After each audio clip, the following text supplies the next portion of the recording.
Hello and a very, very warm welcome from all of us at MyUmbrella to Under The Brolly Live. We are back after a brief period of respite, recuperation and recovery, and we are here with a tiny little soft launch that has been briefly broadcast across a few platforms just to see who's interested in listening to us. So again, welcome to Under the Brolly Live. This is the MyUmbrella podcast, which aims to educate and inform the wonderful masses about the wider community with regards to the lesser LGBT plus sexualities, genders, identities, kinks and fetishes. MyUmbrella, of course, is a volunteer-led project by Reading Pride, based in Reading, Berkshire, for the lesser-known LGBT plus identities. And we were launched by Reading Pride in 2015. And our aim is to educate, support and socialise. And we also aim to signpost those who require the support and advice from other organisations to the relevant services. Of course, at the same time, with everything that's still going on with that blasted C word, COVID-19, in these unprecedented times, we at MyUmbrella feel that it is more than important, even now, to stay connected and entertained, to maintain a healthy mind and to stay positive. And sadly, with nearly all Pride events in 2020 not only looking like they've been cancelled or postponed, but most of them have all been moved online, we know that many of you will feel that a major part of your social life will be affected this summer, and we certainly have felt the same as well. So while we may not be able to run a lot of our workshops and attend our stalls like normal, we have decided that we're going to give you the next best thing, which is our hardworking volunteers live streaming our very first, I don't know where that's come from. This is episode 11. Episode 11. Our 11th episode of Under the Brolly Live, and my goodness me, we feel it. So discuss LGBT plus identities and issues. We're going to share our experiences, and of course, we're going to interact with all of you lovely, lovely people. Now, we have said that we're going to interact with you, and there are a number of wonderful and exciting ways that you can interact with us. Now, if I've got this right, pointing above my head right there should be our wonderful website, www.myumbrella.org.uk. You've also got above Kerry's head, you've got our email address, which is info, that's info, at myumbrella.org.uk. And then in our wonderful guests window, just above Thumper's window, pointing at our Twitter handle, which is at myumbrellauk. And if you would like to join us on Twitter, by all means, please do start your tweet with hashtag Under the Brolly, and we'll be more than happy to read out any emails or messages from you during the show. Also, live, because this is live, scary stuff, we have also got a live chat room, which is within FaceSpace, YouTube thing. Is it FaceSpace, YouTube thing? It is on both of those things. It's on both of those things. So I believe that we've got the wonderful Christina keeping an eye on YouTube for us. And we have the lovely Tom, my significant other, and also, I'd like to say, my partner. Of course, keeping an eye on our Facebook page as well for the comments and wonderful, wonderful messages on our live stream as well. Anyway, enough of me rabbiting on and generally just trying to pad out and fill as much time as possible. Let's introduce you to the team so you can find out what we're all about. So if I could have a wave from the beautiful Christina, one of our founding members of MyUmbrella there. Thank you very much, Chrissy. How are you doing today? All good, all good. All good, lovely. Could we have a wave from the beautiful Kerry, one of our other founding individuals from MyUmbrella? There she is. And is that pizza? That is totally pizza right now. Amazing. I love this. I love it. I'm going to wait until you take the next bite and I'm going to ask you a question. We've also got myself and Tom here based in the beautiful sunny town of Weston-super-Mare. And also, please allow me to introduce Mikey into the background. He's not going to say anything because he's currently making everything work, because that's just what he does. So Mikey is keeping everything ticking over. And last, but certainly no means least, I'd like to introduce our wonderful guest, who is called Thumper, who is in our very, very fourth window there. Thumper, would you be kind enough to give an introduction to the lovely people out there in the wonderful world of YouTube and Facebook about who you are and what you've done? Okay, so I'm Thumper. So it's not my actual name of birth. We have things called C names, and I've started to adopt this name called Thumper. I am actually non-binary. I use the pronouns they, them, which can be a bit weird. I do generally present masculine, but I am actually non-binary. I have created a group which originally started in Reading, but it's now started to expand, which looks at kink and fetish, and tried to organise groups and look about what kink and fetish does historically and also what it should do now, and working with prides on making kink and fetish inclusive areas. Currently working with Pride in Gloucestershire and did a whole lot of streams this week with them under my company, which is called Animagi. We did one on kink and fetish on Thursday, which actually Steve was on the panel for as well, so which was quite exciting. Oh yes, very much so. Very much. Riding by the seat of our pants, I think, is probably the best word for me. Because I literally just finished work and came screaming into the office to get it sorted. Can I just point out? I just noticed. I don't know if anyone can see this. We've got a little rough schedule of what we do. We've got one page there. We've got another page there, and then we've got 2 pages. 2 lines on one page at the end. 2 lines at the end. Not big green there. I actually don't think that anybody out there watching would even believe for a second that we've got a script or a schedule with previous episodes. I mean, we get fairly close to it. It's actually a menu for a restaurant we're going to later. Oh yes, absolutely. I do like the look of at least the 4th line down. Pile of pets? No, yeah, that'll do. Yeah, absolutely. Thank you so much, Thumper, for giving us a breakdown of the reason why you're here today, and also basically why we've introduced you and why we've brought you onto the wonderful podcast. Now, over to Tom with a quick chat room update for some individuals, because it would be nice to see what's going on. Anyone from the chat room for you, Chrissy? There is currently me plus one other viewer on YouTube, but currently nothing has been said. Oh, there we go. I think what have we got going on? We've got a Charlotte in the chat room. Hello, Hi, Charlotte. Lovely to see you there. And we've also got we've hit the heady. Oh, we just got up to 10. Oh, we had 12. So hi to the 12 people who are watching now, and also to all the people who are watching us in the future. Yes. You can let us know, but obviously we do appreciate you joining us. Mm-hmm. But obviously you can't always be here at the same time we're broadcasting. So. And of course, if you are watching this in the future and the time has already passed for you to be able to interact live with us, there is nothing whatsoever stopping you from dropping us an email for any questions that you've got that you would like to put to us, to the team, or you'd like us to put through to Thumper, or for the attention of Animagi or Pile of Pets. So, without further ado, as I'm sure you're all aware from what we've alluded to, today's episode focus is around kink, fetish, and sexual health. So, without further ado, I'm going to jump straight in and not put Thumper on the spot, but what I'd like to do is at least give Thumper the opportunity to tell us about what Animagi and Pile of Pets do with regards to the LGBT plus community. Okay, so I run a company. I founded the company and chairperson of the company, which is Animagi. So Animagi is a community interest company based in Reading. Our activities provide benefit for the LGBTQ plus communities, mainly in the south east of England, but also where feasible in the UK. We foster an inclusive, kink positive, generally 18 plus community, both in person in Reading and also working online due to recent circumstances.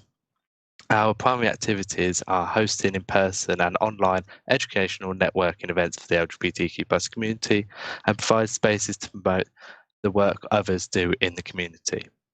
We do a bit more, but that's generally the overview that we have made for the company. I was talking about the in-person event, and the in-person event that we run is Pile of Pets. So it is an 18 plus event, just to ensure consent issues and everything else. We always keep it 18 plus, no deviations. And we run that based in Reading at the Face Bar. We have a massive venue which can hold loads and loads of people. Unfortunately, we only did one event in March, and then we had obviously COVID come along and made it all good for us. But we're definitely looking at continuing that once we can do, and we're also looking at doing more things, maybe in other places or different things in Reading. So we'll have to wait and see. But yeah, and Animagi also does work with prides at the moment, building inclusive places for pride. Brilliant. Brilliant. Thank you so much. Now, I know that there may be some people out there that as soon as they hear the terms kink and fetish, they suddenly get very, very nervous, very, very uncomfortable. I certainly know that when I was first introduced to the scene, as it were, a lot of people have different ideas and different interpretations of what a kink is, what a fetish is. And I know that there's also people out there that maybe require a little bit more additional education to kind of help them understand what it is, how it works, and also essentially a little bit more about how it fits into the community. So the reason why we've put this particular podcast on today, and the reason why we've included Thumper with regards to the expertise and what Thumper does with regards to Animagi, see, I got it right that time, and Pile of Pets. You have no idea how much I've had to write it down to make sure I pronounce it properly, is because we are a kink inclusive organisation, and we want to demonstrate that the education and support that is required behind understanding what kink and fetish is very, very important. And on that basis, would you be kind enough, Thumper, for those individuals who are not familiar with the terms kink and fetish, or who have maybe an understanding of kink and fetish that isn't necessarily as accurate as I certainly think we all feel, could you provide us with like a summary definition of what these terms mean, just so we've got an understanding? Yeah, so we do have, people have different definitions, and I think sometimes we do also, people use kink and fetish interchangeably. So like you said, we always say kink and fetish. So we never say kink fetish or kink / fetish. We all say kink fetish, and there's a reason behind that. So we always say, I always think in my head is that kink is an act. So it's something that someone requires to get gratification. While fetish is more, is not really needed. So it's normally a thing, object. So it can be like a hand, a foot, a leather, neoprene, latex, all of those sort of things, objects or parts of the body.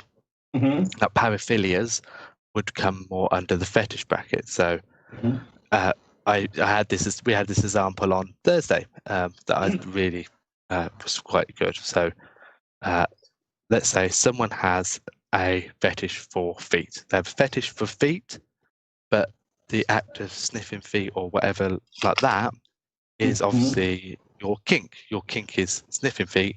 Your fetish is liking feet. So it's understanding those subtle but important differences. Excellent. I think that's a really, really good explanation of it, and just on the basis that because of what we're talking about today, I believe that a disclaimer has gone out on the actual podcast itself that this is a 16 plus podcast. We will not be referencing any particular kink or fetish activity, but we will at least be providing very generic examples that can be related to. But if you want to find out more, then I know at the end of the podcast, Thumper's going to be providing some additional information as far as where resources are and where you can essentially point yourself to. We do feel that it's really important that we talk about this, but in a way that is sensitive and appropriate to the audience that we are looking at extending to.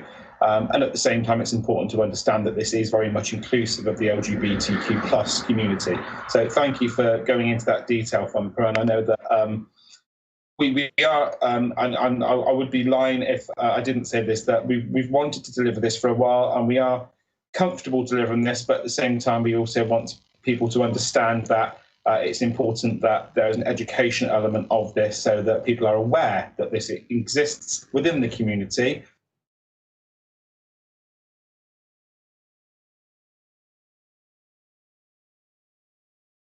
Due to the time we talk about this.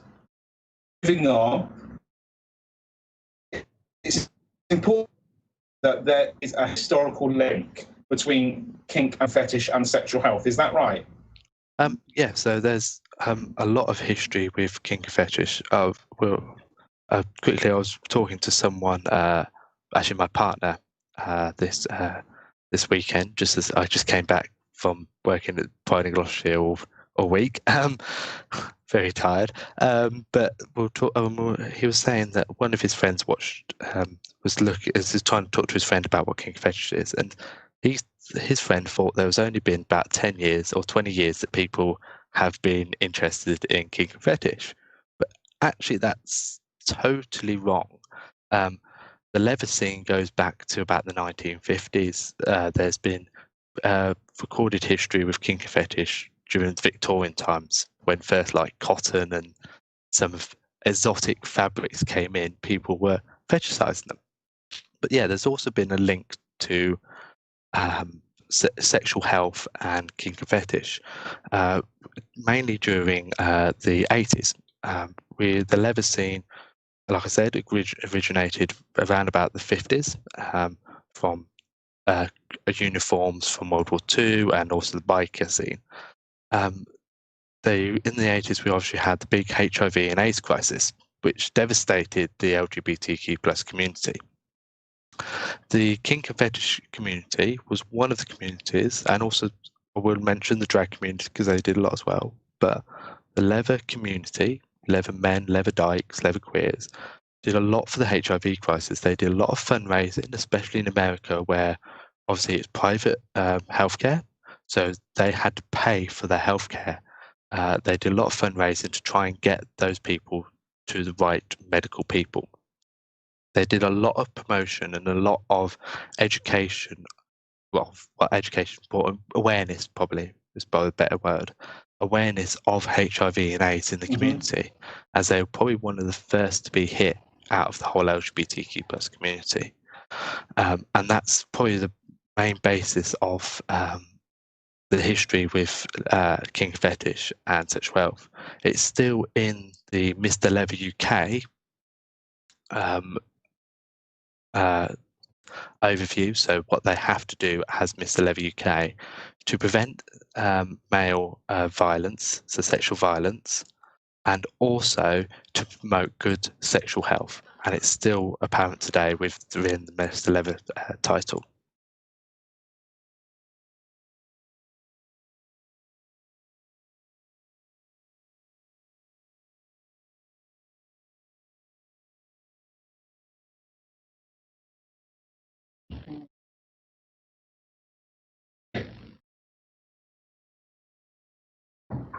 Is that okay?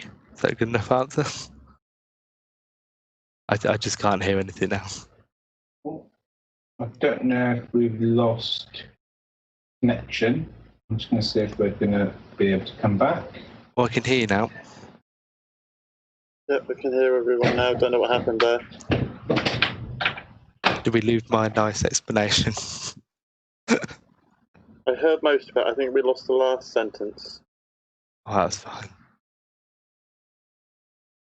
You're still with us, Steve? I think I don't know if you can hear us at all, Thumper. We may have lost connection. We're just going to see if we can come back a second.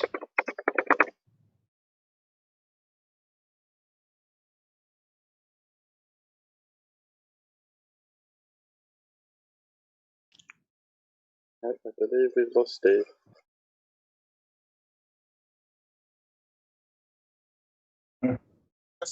Apologies. Bear with us all a moment, folks. Minor technical difficulties.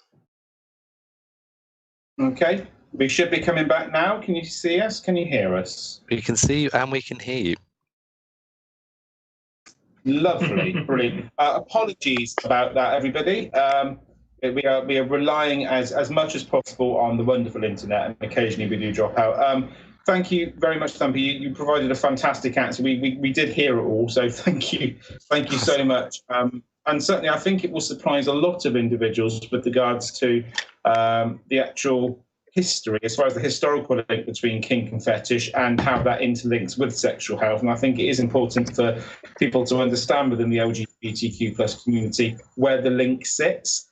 From your own experience of attending Pride events, and certainly relating back as far as kink fetish and the LGBTQ plus history. How visible or included do you think kink and fetish are at these Pride events that you've attended previously? You don't have to name any particular Pride event, certainly not to highlight or single them out, but do you think kink and fetish is actually fairly visible and well represented at Pride events? So I think kink fetish is definitely needed at Pride events, and I think sometimes it does lack in certain Prides. We definitely see a large proportion of inclusion of kink and fetish being from the pup community. We generally see a lot of pups and go to these events and also having areas. Now, that's great to see that Pride's starting to be inclusive, but if you have a look at the history of kink and fetish Pride, you see that pups didn't originate to probably about the 80s, 90s. So you've got the leather scene that was there from Stonewall, which aren't being included as much as pups for some reason. I think some of the ideas might be that leather men look scary. We can't really include them. They look quite dominating. They juxtapose from the colours and bright rainbows. But leather men and other kink and fetishes have been there since the pretty much start of Pride. I'm going to go back to the call we had on Thursday because it's an amazing call. Definitely watch. We had someone say about the story about Stonewall, where two people were locked in the back of the van, handcuffed together, and they were let out the van and they were running around Stonewall. And they appeared in front of some leather men, and they asked, "Do you have a key?" And obviously, being leather men and liking all of the police outfits, police looks, and they obviously had police handcuffs, they had a key for it, and they let these two people out. These two LGBTQ plus activists at Stonewall. So it shows you that there is a history there, and that leather men have been there since the start. They've been the protecting force, so like the barrier at Pride, the protection. But for some reason, that's started to get a bit lost in the last recent years. Why and how is a bit worrying sometimes, I feel. Theorists out there.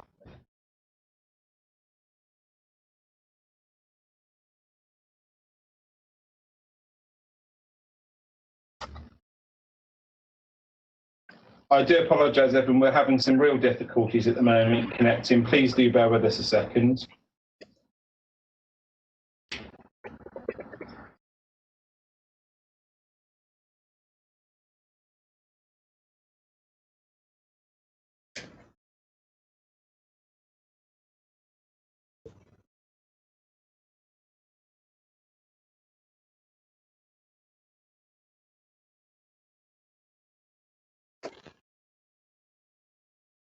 Just trying to see if we can fix any issues that we have at the moment.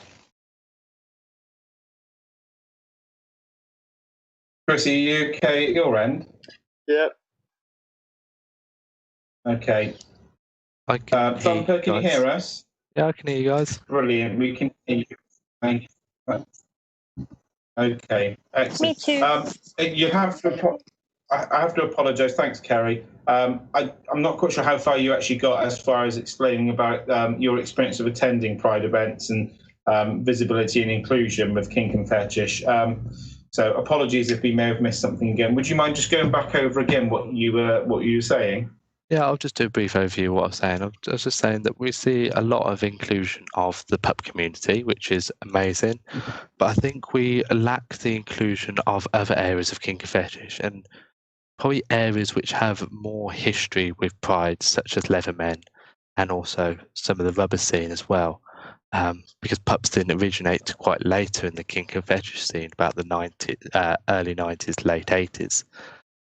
So I think the inclusion is getting there, because we're seeing pups back at Pride, because I think we lost a bit of time where there wasn't, sort of like dipped for some reason. There was Leathermen, and there is Leathermen at big Prides. and everything. But at the smaller prides, there's not really as many leather men, but there is a large pup community. So I think we just need a balance and allow everyone from the Kink and Fetish community to attend and be included, not being shunned for being in full leather or being in a rubber suit when appropriate. Leather chaps, not appropriate. But if you're in full leather, in leather jeans, everything's covered, it should be appropriate. There's no problem with that.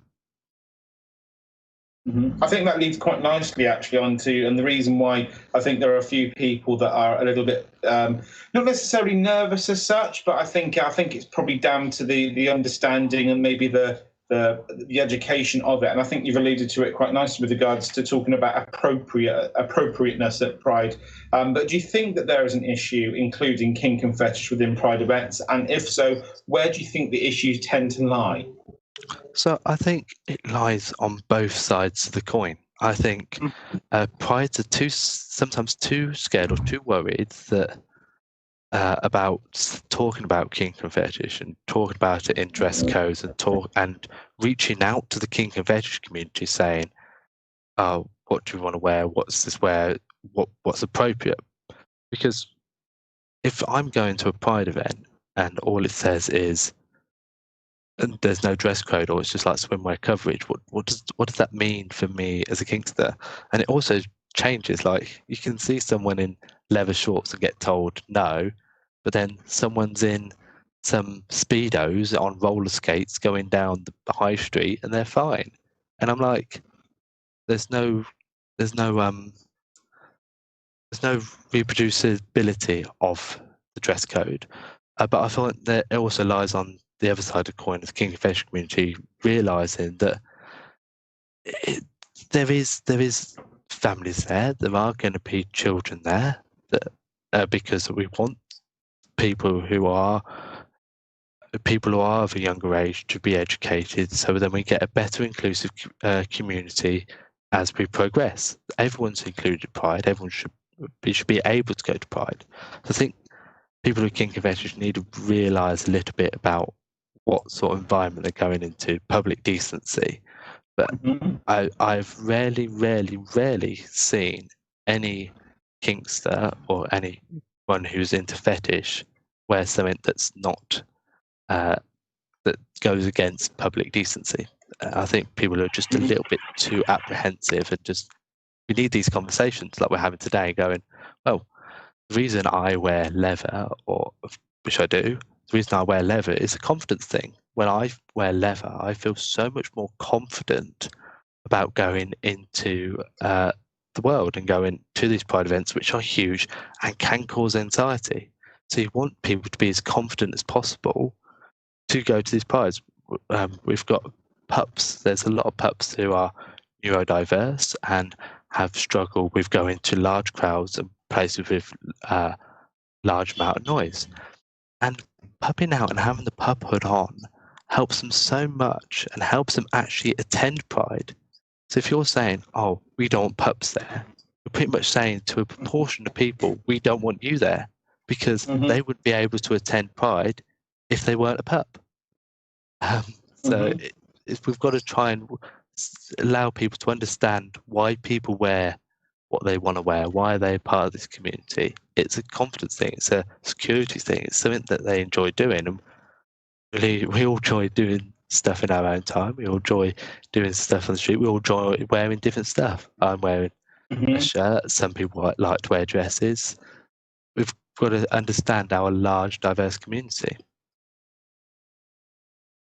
I think you've really touched on something really important there, which and it's really nice actually that it is very much almost like a 50-50 balance, and it's basically about making kink family friendly, but at the same time ensuring that everybody is included within Pride, because that's exactly what a Pride event is about. It's a bit inclusivity of everybody and essentially embracing everyone's diversity and everyone's differences, but also at the same time there has to be a mutual understanding and respect for everybody, because if we want everybody to get on and to coexist and to be included, then there needs to be a mutual understanding of acceptance of what acceptable and what is, as you've already said, appropriate for the moment. And I think you've covered that really, really well. I think it does lead on quite nicely to, from your own opinion, and certainly I think it's worth throwing this out because I'm sure we've got a lot of comments in the chat room, I believe. I got one long one. Excellent. Okay, so what we'll do is I'm going to just go over to the chat room a second, if I may, and we'll just read out some of the responses and comments. And then what I'd like to do is then come back and talk about what you feel. And certainly I'm going to put this out to those people that are watching and listening. I think we've got a couple of people watching. Just came through. Yeah. Wonderful. So what I will be talking about afterwards is what everybody thinks. And I'll put this out to the audience and certainly to the individuals within the MyUmbrella committee, including Thumper as well, is what Kink and Fetish can do to aid Pride in the Pride movement. But before we move on to that, let's just go to the chat room and just have a quick look at some of the comments that have been popped in there. We have got Mr. Lever UK 2017 in the chat room. Oh, Jamie. Yes. Hello, Jamie. I know. Who says the Leather community has historically been discouraged from attending regional Pride. In fact, Leather men didn't start coming to Reading Pride until 2015. And they said that they're quite proud to have made that happen. As a community, we need to celebrate every facet of our community, whether they are wearing leather, jeans, rubber, or just even a pair of oven gloves. I was the first being at the title outside of London or Manchester, even though it was controversial that I didn't fit the actual mould of a typical leather man. And then we've got Jessica, also in the chat room as well, who says, so long as fetish people dress appropriately, that's what we're saying, and keep themselves covered. I'm a Kinkster and believe that bringing kink to the forefront. Love pups, but they must also be dressed with the appropriate tail. I completely agree. Everyone should wear what they want, but be aware, young children, Pride is for all. Lovely. That's all we're asking for, really, isn't it? Absolutely. Chrissy, is there anything from the YouTube chat room at all? No, nothing this side. Okay. There was me hoping for some padding there. There we go. I think it actually leads quite nicely on to what Kink and Fetish can do to aid Pride in the Pride movement. I will throw that question out to everybody. And also at the same time, I'd like to throw that out to the people watching as well. So thank you to Jessica and also to Jamie. Thank you so much for your comments. It's really important that this is very much interactive because although we were initially nervous about doing this, it's important and we are going to do it and we are doing it. And thank you for being included in that and for sharing your thoughts and feelings towards this, because this is the only way that things can move forward and understanding can be embraced and people can be educated as far as what the understanding is. So with that being said, what do we feel? And certainly if you want to go first, Thumper, with your thoughts as far as what can Kink and Fetish do to aid the Pride movement and Pride in general, what are your thoughts on that? So I think it's multiple things that we Kink and Fetish can do to help the Pride movement. One of them is safe sex practices, what I always call safe sex practices. I always say that the level of understanding of consent and understanding of sexual health is very well known within the Kink and Fetish community. And that is definitely something, and also how to do stuff safely. There's a lot, people are now going access to the internet, people search up stuff, people look up stuff, and people get interested in stuff. But there isn't any education on how to do stuff that they are watching. And unfortunately, that causes to a lot of problems. That causes to a lot of injuries and also can cause death in very rare cases. And without that education, we are uneducating a large proportion of our community, and we're putting a large proportion of our community at risk. The other thing that I think Kink and Fetish can do, let's do a bit more cheery, is diversity. I think the Kink and Fetish community, especially the leather community, especially recently, has been very inclusive of everyone. And over the history, they've been very inclusive of everyone. I think it was last year or the year before, they've now released a trans leather flag to show inclusivity of the trans community within the leather community. There's also been noted occasions of inclusion of the BAME community in the 80s, 90s, which obviously of that time we know would be iffy, but the leather community was like, yeah, you're included, you wear leather, you're part of our community. And I think that's something that the Kink and Fetish community do so well, that we acknowledge that we all like the same stuff, we all do the same stuff. So what's the difference? You're part of our wide community. Join us, like, have fun, come in. I think there's definitely some work that in certain events and certain places where Kink and Fetish need to improve in diversity, but I think in general terms, we're better than the general public and the general LGBTQ plus community. That's my long speech done.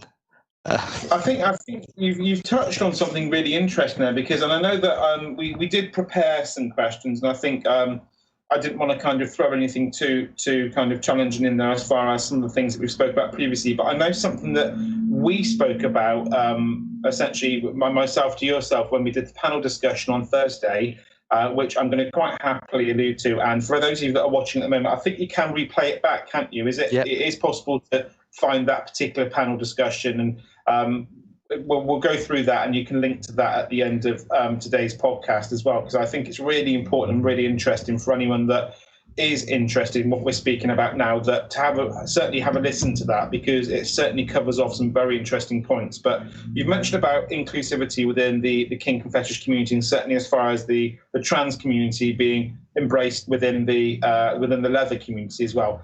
However, when we talk about kink and fetish, it isn't necessarily to do with sexual activity. That's correct, isn't it? Yeah.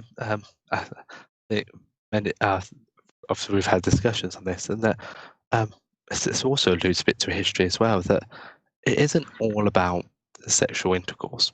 It's not about that. There's a lot of occasions where I have done stuff with people and there has been no sexual intercourse at all. It is literally just the enjoyment and the intimacy between two people at a certain point. And as we say, there are also asexuals who partake in kink and fetish. It's that enjoyment between each other. And it's another thing why kink and fetish was so important during HIV and AIDS, is because to do kink and fetish, you don't need sexual intercourse. So you weren't passing HIV and AIDS to each other. So people were still enjoying intimate moments with each other without passing the disease, which is also an interesting fact. But yeah, kink and fetish is not all about sexual intercourse. It's about the enjoyment and the intimacy between two or more people. Excellent. And I will just go back to something you mentioned previously. I know that you did talk about almost to some degree a safeguarding element, and that there isn't a lot of, or if any, education out there as accessible, or certainly not easy to access, as far as when individuals see something online that they may wish to partake in or may wish to practice. There isn't actually essentially enough out there to kind of demonstrate to them how to do that safely. And I know you mentioned that in extreme cases, and I have to reiterate that you mentioned that it could result in a fairly significant harm, but that is a rarity, but it's also important to note that it has to be done safely. Is that correct? Yeah, it's got to be done safely. I think there is education starting to go out there. I will plug someone. What's the Safe Word is an amazing YouTube channel and podcast done by an amazing pup in America, which is great. But if you don't know, or you haven't spoken to someone that knows about that podcast, or you can't really find it, like, where do you go? Where do you go to speak to someone about this? There's a lot of safety to be involved with this. We have some acronyms within the kink community. One of them I know is RAC, Risks Assess Consensual Kink. There's also PRIC. There's different versions of it, but literally it's assessing what you're doing, saying, is this safe? Are we comfortable and we both consented to this, and we are only consented to the things that we have consented to beforehand. I am not going to change during a scene what I'm doing, because that then puts you at risk or puts me at risk. So it literally is that there's so much safety involved. I've touched it. I am quite dominant sometimes, and I have now learned over time is body language and facial expressions, and also safe words. Safe words are the best thing in the world. It can be apricot, it can be pineapple, it can be shoe, it can be whatever.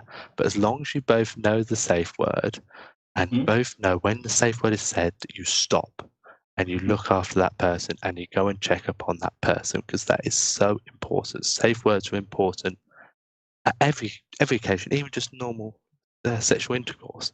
Understanding a safe word, most of it is no or stop.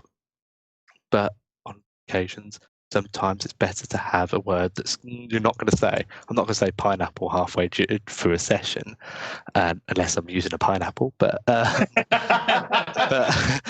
each to their own. But try and think of a word that you wouldn't really say during sexual intercourse, and use that. And that's such a great thing that can be used everywhere. Is understand a safe word and understand what you're consented to before you start. And I think you mentioned also, and I will mention it as well, because it may not have been something that those people that are not familiar with kink fetish or the kink fetish community, but you also alluded to, and you didn't use the word, but I will use it, which is the word aftercare, I believe. And it's really important that when, and as you said, when you're in a session or you're in a scene, that once that's completed, there is a very important element, which is the aftercare element at the end, that is also just as important as essentially the session, the scene, the activity itself. I would say probably aftercare is more important than the scene, because the reason I say this is that aftercare is so important for the mental health. I think sometimes when we talk about sexual health, we talk about the physical problems. I've got an STI, I've got an STD, but we don't really think about what happens after we've had sex. We have a rush of endorphins. We get so much endorphins going up, and then we crash down.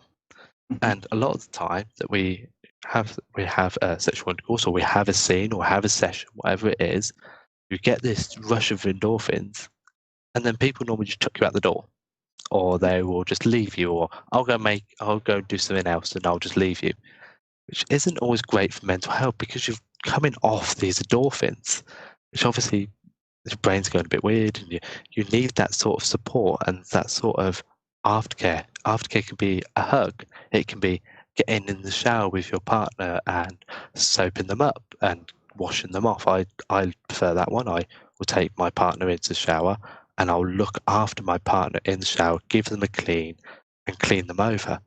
Other people have cuddly teddies. People have other ways of having their aftercare and what they like as aftercare. But it's one of the most important things in any scene, in any session, because it can affect mental health so badly. And it's not just like, oh, it could affect it for an hour. It could be 3 days. People can be on a low for 3 days after a session because they haven't had this aftercare. I think you've really hit the nail on the head, Dan. I think that is actually really important to acknowledge that as well. And I don't know if we've got any responses at all in the chat rooms. Chrissy, if I could go to you a second, have there been any responses as far as some of the things that are being spoken about here? Has anyone got any questions that have been put forward? Nothing this side. Nothing that side. Someone likes YouTube. We're getting all the love on Facebook. Oh, amazing. Yeah. Lovely. Go on. Hi, Aaron, who's watching. Charlotte says, Thumper, this is amazing and incredible information and a fantastic podcast tonight. Amazing. Oh, and then Aaron's also said, a really interesting podcast. I'm interested in becoming a pup. I need to click on the bit that says more. Hang on. And I'm really intrigued in how it is incorporated. That's it. That's the word. Into the kink and fetish world around pride and LGBT plus community. Lovely. Well, it's very clear then from the message we're getting that this was important to do, and I'm absolutely delighted actually that we did it, although we are all absolutely terrified. But this needs to be said, and the conversations not terrified about the subject. No, absolutely not. No, absolutely not. People sometimes respond with. I think so. Yeah. I think so. And I think we're getting some fantastic responses from the chat room. And thank you to everybody that's been so wonderfully inclusive and so integral as part of having these conversations, and it is really important. And going back to what we were talking about before, Thumper, I'm talking about the historical connection, and we mentioned about sexual health and we mentioned about mental health as well, but in particular with kink, fetish and sexual health. Tell us more about the work that you do is Animagi and Pile of Pets, and the work that you're doing to connect with other charities and establishments and organisations to promote good sexual health and good sexual practices. So we're currently working with Pride in Gloucestershire. I'm Animagi / me are part of an inclusive subcommittee from Pride in Gloucestershire, which has really given a great platform for us and for us to reach to other prides. As I said, I was also in the Pride Hub today for Pride in Gloucestershire, and I 100% made sure that I was connected with an amazing charity, and I'm going to promote another group here, is the Edistone Trust. Now, the Edistone Trust are an amazing charity which are based around the south. I made sure that I was with them. We chatted about sexual health, and we learned off each other, and we talked about what's going on. We're also talking about, it sounds weird, but what was in the packs, because obviously they give packs away which have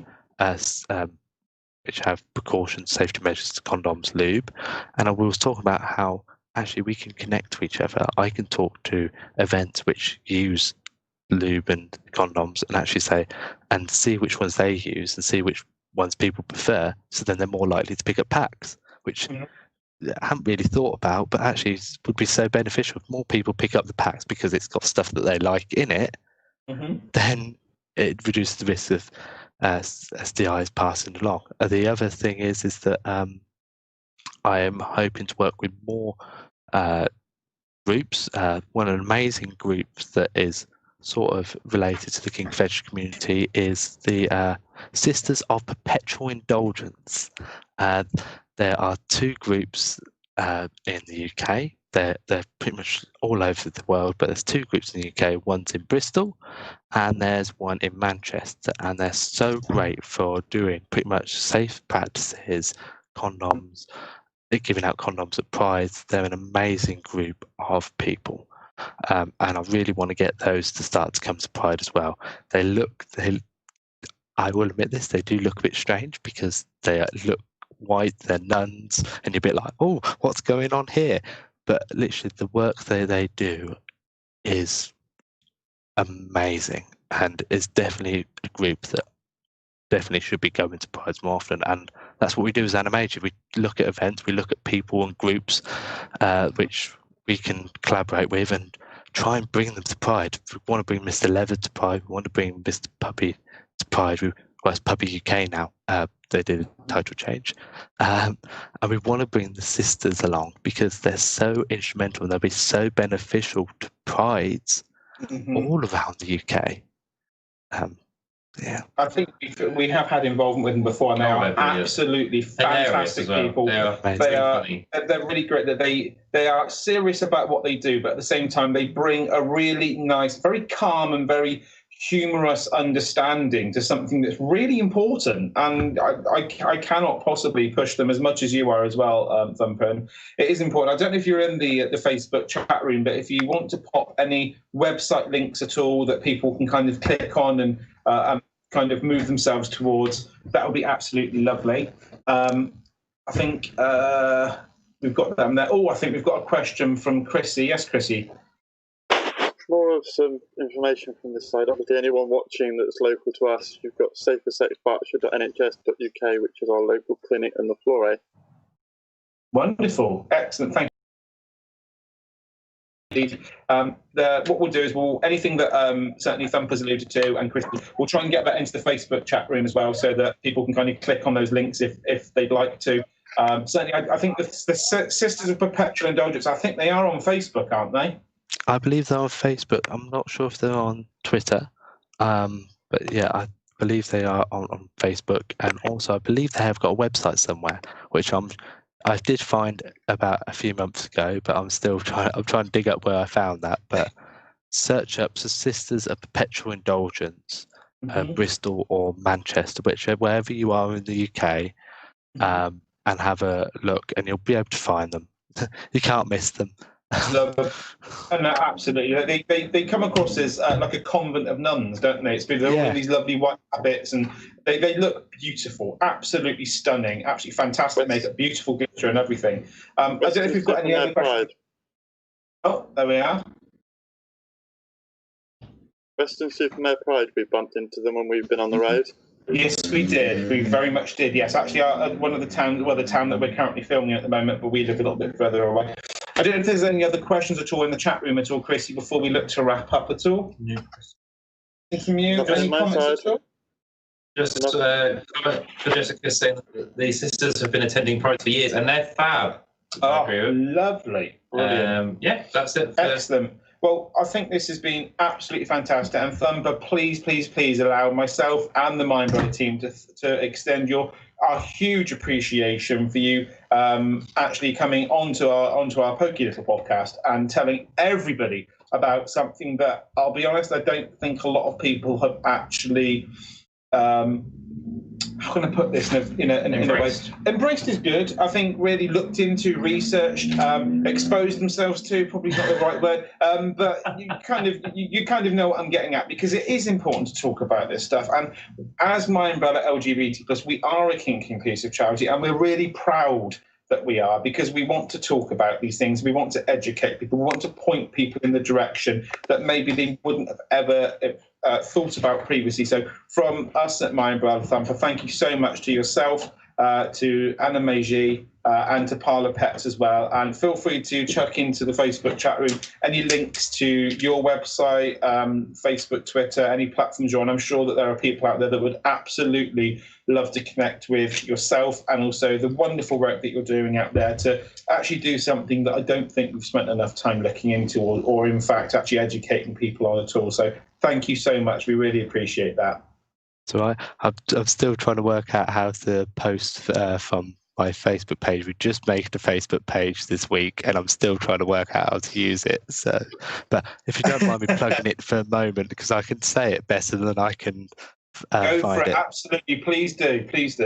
So if we are on Facebook recently, and we are on Twitter, it is Animagi, so ANIMAGICIC.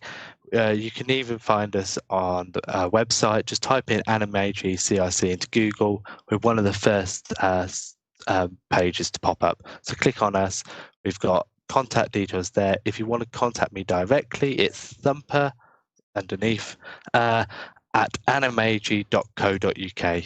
Contact me and I can point you into the right directions. Lovely. Anything from you at all, Chrissy? I keep thinking you're going to say something. You just got there with your mic. Thank you again, Thumper. We really appreciate that. And thank you to everybody that's been involved in today's podcast and for the interaction. I don't think we've actually had any emails come through. I'm just going to very quickly check the mailbox. Nothing's actually popped up. So nothing there at all. So thank you for those of you that have been very kind enough to pop some messages in our chat room. And thank you again to Thumper from Animagi and also Parlour Pets. So just to wrap up now again, don't forget you can find us bi-weekly. We deliver this amazing podcast to all of you lovely people out there, both on Facebook and also broadcast on YouTube as well. We not only run local social events, but we attend a number of prides across the UK previously, of which we're really hoping to do a few more next year than we've certainly been able to do any whatsoever this year as well. We have also previously facilitated training events with a number of blue chip organisations and global corporates and present to them what they need to know about being LGBT+ and how to be more inclusive within the workplace. We do also work very closely with Shout Out LGBT Radio with our monthly podcast, Under The Brolly. You can also find that on the Shout Out Radio, which I believe is in Bristol. Is that right? Mm-hmm. Yes, it is. Marvellous. And we also have an online Etsy store where you can purchase some absolutely beautiful LGBT+ merchandise, including our guide to LGBT+. And the details are coming up at the end of the show. There's Thumper there very kindly showing off our mini guides there, some of our beautiful mini guides. Last year, we supported over 21 prides across the UK. We travelled over 4,000 miles by road and over 1,000 by rail. So if you want to be more included in what we do, then please do find us on our website, which is www.myumbrella.org.uk. You can also email us, which is info at myumbrella.org.uk. And you can also find our wonderful shop, which is www.myumbrella.org.uk/shop. Gosh, that was original.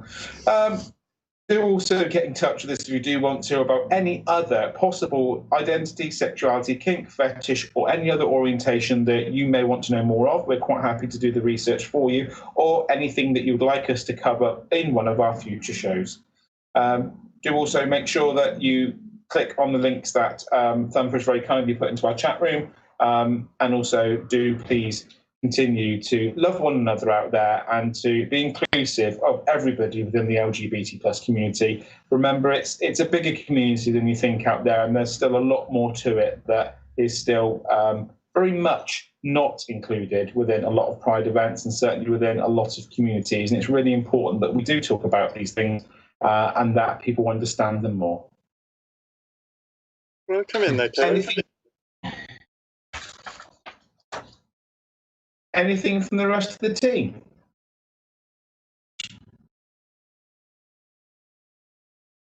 No, I don't think so. So without further ado, we will see you all in 2 weeks' time for another Under the Brolly live podcast. Until then, we'll see you all very, very soon. Take care and goodbye.